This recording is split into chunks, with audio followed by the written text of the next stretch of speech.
السلام عليكم ورحمة الله وبركاته. كي دايرين؟ لاباس عليكم؟ كي دايره احوالكم؟ يا ربي تكونوا كلكم بالف خير ان شاء الله يا ربي. اليوم غنشارك معكم الكفته ديال السردين اللي كتكون بالشحمه ديال الكلوه ديال الغلمي او البقري، وكتكون مشويه الكفته ديال السردين. هادو هما المكونات ديال الكفته او المقادير. هذه هي الكفته ديال السردين بعد ما نظفناه وغسلناه وطحناه في الهاشوار.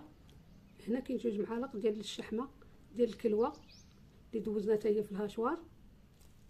هنا كاين واحد نص البصله اللي قطعناها رقيقه، قزبر ومعدنوس. هنا كاين التوابل، كاين الكمون، الابزار، الحاره، قزبر الحبوب، التحميره والملحه. هادو هما المكونات ديال الكفته ديال السردين.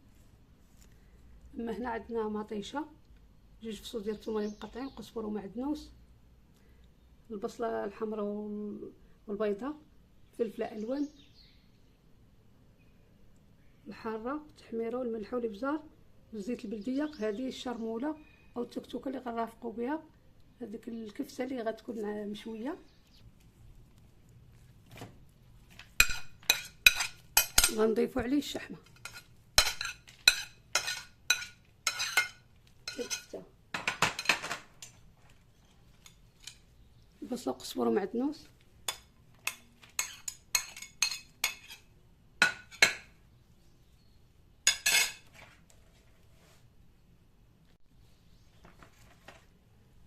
التوابل،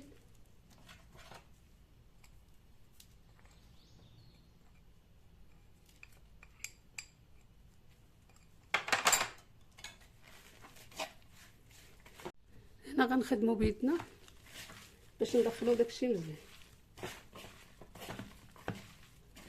ندخلوا ديك البصله والتوابل وفي الكبسه.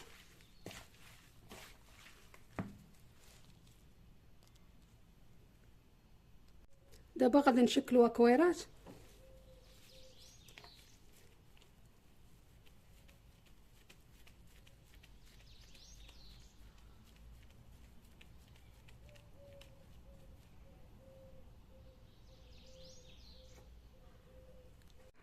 هذه هي الكفته ديال السردين اللي انا شكلتها كويرات. نتوما شكلوها كما بغيتوا، انا غنديرها في الفران، وانتم الا بغيتوا تشويوه في الشوايه الكهربائيه او الفاخر او الفحم راه كتجي احسن. هاد الكفته ديال السردين بالشحمه لا تشوات على الفحم راه كتجي زوينه بزاف وكتجي لذيذه. بعد ما درت الكفته في الفران دابا غندوزو للشرموله او التكتوكه.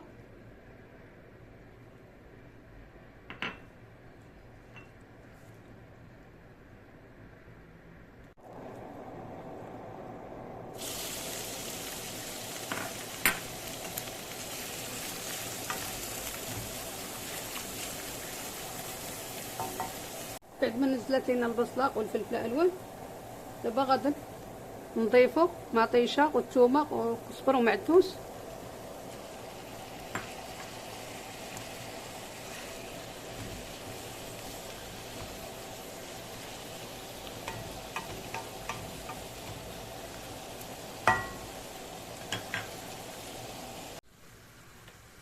بعد ما نزلت مطيشه دابا غادي نضيف التوابل.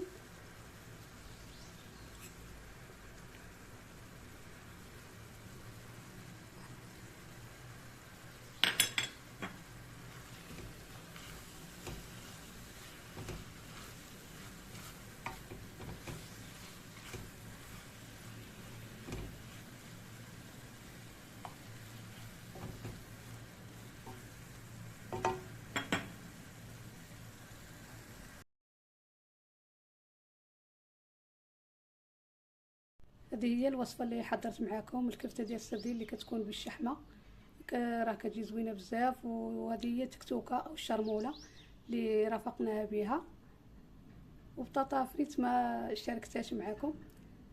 هذه هي الوصفه راها كتجي زوينه رائعه بزاف، واللي بغى يشويها على الفحم راه كتجي احسن، كتجي احسن من ديريها في الفران او تشويها على الشوايه الكهربائيه. نتمنى من الله تعجبكم هذه الوصفه ان شاء الله يا ربي، وتجربوها وتردوا عليا الخبر وتفرحوني في التعاليق ديالكم.